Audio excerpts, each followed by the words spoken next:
Hi guys, I'm Amy Fulcher from As the Bunny Hops, and the movie was such a nice little blast to the past for me. I feel like all the important things in my life happened in the late 90s. So, Gemma, I want to know what it was like for you to actually get to experience that kind of going back to the 90s since you weren't there for it the first time. Yes, it was amazing, and I'm so glad that I got to experience it with my mom. I totally listened to all '90s music, my Mariah Carey, Celine Dion, Whitney Houston, and all of the '90s fashion is totally coming back in style too now. So being able to I wish I lived in the '90s, but this was close enough. So I'm very grateful that I got to do it. It was so fun. Hi, I'm Ashley from With Ashley and Co.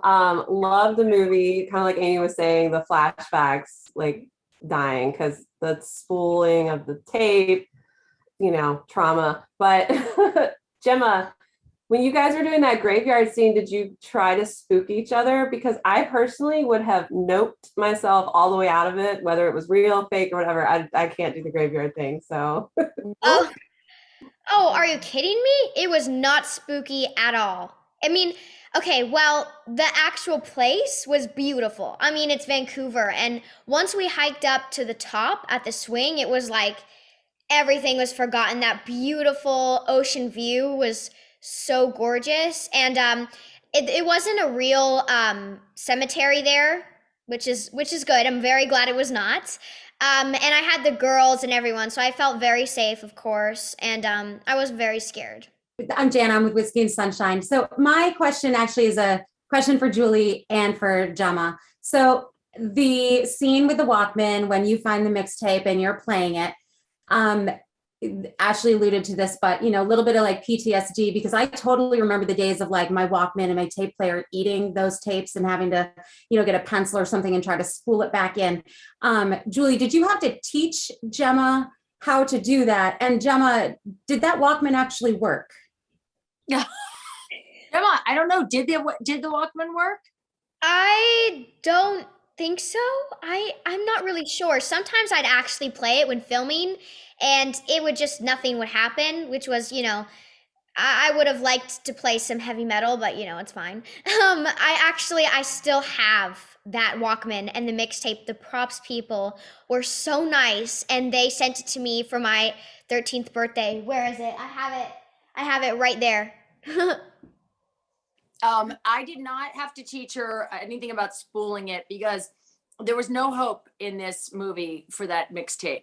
That mixtape needed to be dead. But what I would like to have told her is the secret of how to stop. Do you remember the secret of how you would make it so you couldn't record over it? Oh, Over yeah. it, there was a piece of, you put a piece of tape over part of it, or you would punch out that little tab, and that's how you would make it so that nobody could record over your like precious mixtape by accident. Absolutely. Hi there, I'm Megan from JaMonkey. This question is for Julie. So you were recently rocking out at a Harry Styles concert. So if you could create a mixtape for your children, what are some of the songs that we might hear on it? Oh, I have. I mean, I've made playlists for them, and they're just like, Mom." Sometimes they put up with it, but I mean, I always start with "Over the Hills and Far Away" by Led Zeppelin because it's the greatest thing to listen to when you're driving in a car, which is all you do in LA, and just that dum dum dum dum dum dum dum dum dum dum. I mean, there's no volume high enough for that song.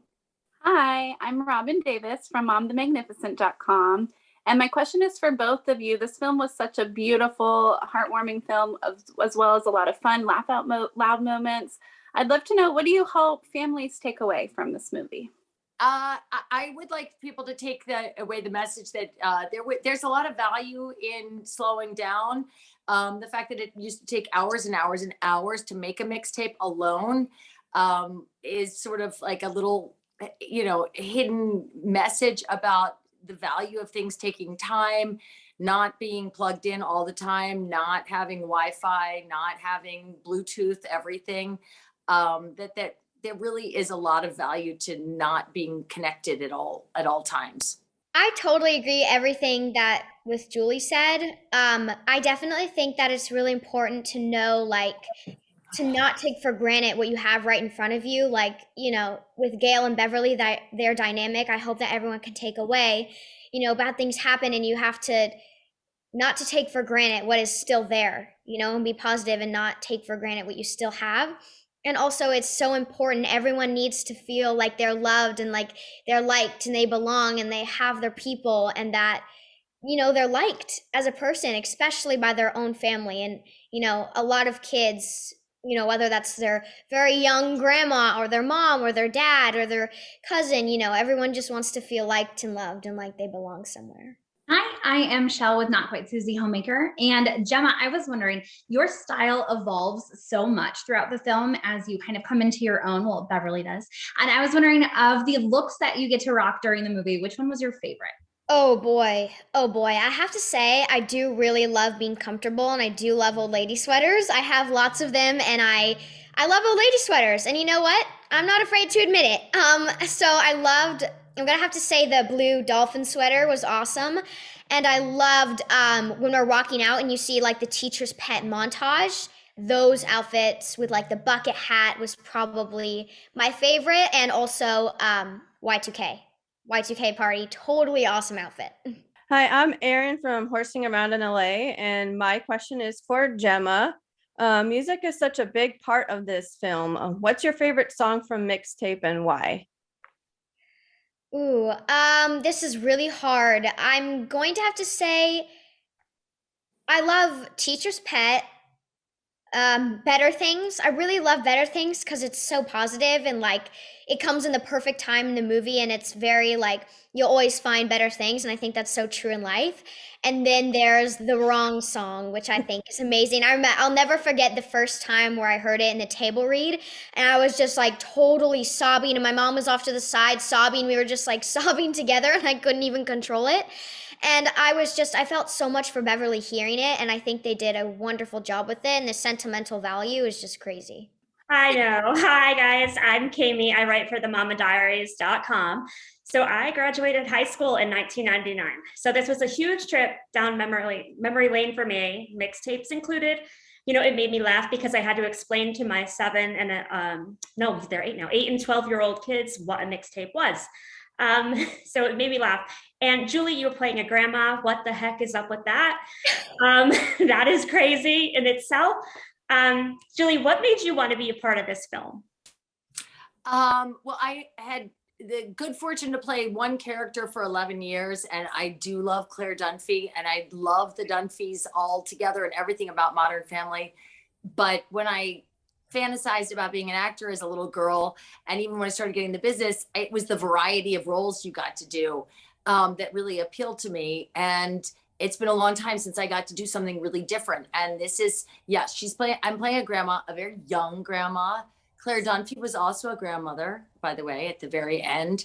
But it was more the exploration of grief and the more difficult, this is a woman who doesn't want to talk. That's stunning to me. To play somebody who doesn't want to talk, that's like a real leap. And getting to sort of stretch that acting muscle and find out if I could still do that crying bit was a challenge I wanted to take on. So Gemma, like I was saying, I love that you got the Walkman from the film, from the props department. I was watching and like, I want that, I want that, I want that. So Julie, I was wondering if there was anything that you took from the set or something that if they let you, you would have taken from the set. Well, Mona Lee, who did the costumes, she also did the costumes for Clueless. So she is a for real 90s gal. And there was a lot of some of the things, I mean, I know everybody makes fun of the postal worker outfit, but I love that hat. I loved it so much. And I wish I could have taken that postal worker hat with me. I really loved it. It felt very me, I'll be honest.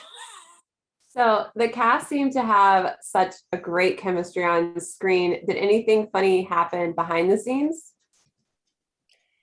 Oh boy, I mean, countless things. I remember teaching Julie some TikTok dances. That was very fun. That was she's she doesn't give herself enough credit. She nailed it. It was awesome. But we were super hot in these sweaters, and we were filming some Fred Meyer scenes in the grocery store. And she was like, "Hey, you want to teach me any TikTok dances?" And I was like, "Sure," and you're doing this hard like step thing, and we were all like, "What the heck is this?" But it was so chaotic, but it was hilarious and awesome. And also, we were all in the same hotel for the last month. And I was there with my dog, and behind the scenes, Gemma and her family saved me. My boys had left, and I was all alone with Gertie, my dog. And I would go up to the Allen's apartment in this building, and we would hang out. We'd watch movies and play games, and they would babysit Gertie for me. It was we really had a lovely little family going there. Yes, and we had that girls' dinner too. We went to dinner together. Me and Julie. That was so fun. Yes. Just ladies. That's Just right. ladies dinner. That was so fun. I mean, we have so many countless. And remember your birthday? We got you that balloon thing, and you're like, "This is the weirdest, craziest thing I've ever seen, but I love it." I know. Yeah, I don't usually celebrate my birthday because I never really got it. And boy, did they shower me with love up there. It was really fun. That's amazing. I kind of want to see these TikTok dances. I gotta do them. We'll be on the blooper video, like on the outtakes. I don't know, maybe. So it's sort of related to what we just talked about with, these laughable moments, but is there anything that you guys filmed that you loved that you wish had made it into the film that didn't? I would have to say, I don't know why there's one line in the last scene where she's talking about, "And I just forgot to enjoy you." She used to say, "'Cause by God, baby girl, you are so amazing and creative," or something like that. And I thought it was really sweet. And for some reason, that line isn't there anymore. And then also this one scene, remember in Fred Meyer's, where I see this fancy, expensive shampoo, and I'm like, "Jasmine Melon Blossom," and it's like this whole aisle of shampoos. And Beverly is like, she just has the Prel Spring Meadows, and she's like, this is like a whole new world for her. And she sees all these shampoos. You know how the packaging is everything, the fancy little flowers in the packaging. And she's like, "Can I please get this?" And Gail's like, "No, it's too expensive, blah, blah, blah." And then later she finds, in the scene later in the movie where they're taking out stuff from the grocery bag, I find it. And she got me this shampoo, and I'm like, "Grandma, oh my gosh, this is so sweet." And she's like, "Yeah." So the Jasmine Melon Blossom shampoo, I will never forget. So Gemma, aside from getting to sing in the film, I read that you're releasing your very first song. So I'd love to know, did you write the song, and can you tell us a little bit about that? Yes, I wrote the song, and I had a lot of great help, and we just finished recording it, and it should be out very soon. It's a Christmas single, and it is called "Happier at Christmas." And the message is kind of like things happen and stuff, but you just got to let everything aside and party, because we're always happier at Christmas. And so that's the message, and I'm very excited. Oh, that's awesome. Well, congratulations. And then you'll just have to create a TikTok trend for it so we can all dance to it. Yes. Julie, you have to dance. You have to make a dance with me. I'll make it. Yeah, I'm going to pencil that in for this afternoon. Definitely. I'm the worst dancer. And to be with this little like ray of sunshine, Gemma, and I didn't even realize that she is actually a very trained singer and dancer. Those talents came out later. She's the real deal. She's a triple threat. Thank you. You don't give yourself enough credit. You're a great dancer. Oh, yeah. Got the moves, the groove. I did a stripper drop for you. That was I think that's when you yes, really. That's her signature. That's her signature. Oh my God. Yeah. Everybody loved that one. Because I was in a postal worker's outfit and I did a stripper drop, like slapped the floor. Yeah. I really brought it. Mm-hmm. Okay, so I'd love to know, what's one piece of advice that both of you would give to young girls who are trying to find their identity? I would have to say, and I only have boys, but that's why I love working with girls so much. Loved working with the girls on Modern Family and now Gemma. Everybody seems to think that you need to put your sexuality out first. I say put that out last. That's what I loved about the 90s, that sort of like defiantly not sexual way of dressing. And to me, that's very, very sexy. And I would say to young girls, like, let that come last. I totally 100% agree with what Julie said.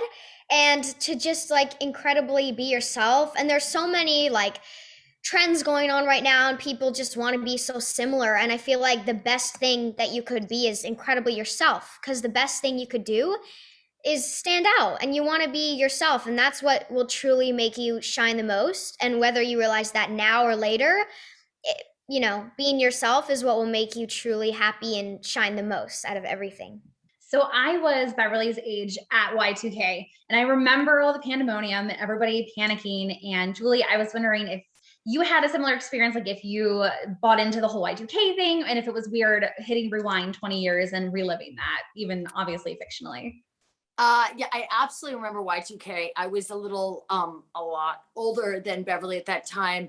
I remember I was in Colorado, and at a bar with a bunch of friends having a New Year's Eve party, but everyone just sort of leaning into the television and waiting, like, how is it going to go? How is it going to go? But seeing that the light stayed on in Tokyo, and then the light stayed on in Europe, and then when they got to Paris and the light stayed on at the Eiffel Tower, that's when I was like, it's fine. And we all just went back to drinking.